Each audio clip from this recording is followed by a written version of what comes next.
Как сказать по-бурятски, в случае, если я заранее не поем, то чувствую себя без сил. Вы не поверите, но это можно сказать всего двумя словами бурятского языка, которые вы видите на доске позади меня.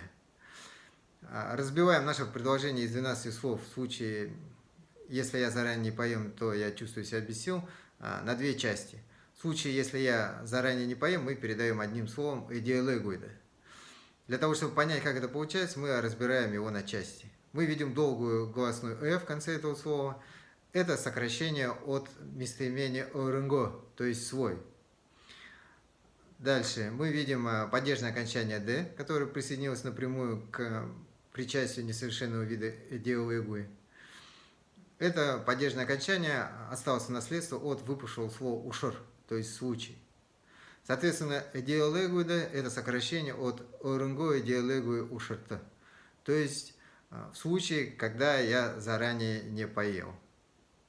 Теперь вторая часть предложения «тамир гуиднеп».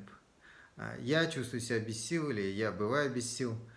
Тамир – это сила, тамир гуи – это без сил.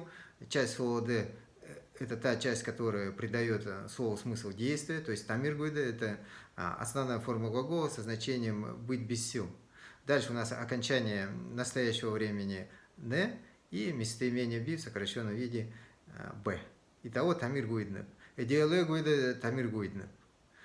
Любой язык стремится к упрощению и сокращению. Это особенно актуально в современных условиях, когда время сжимается.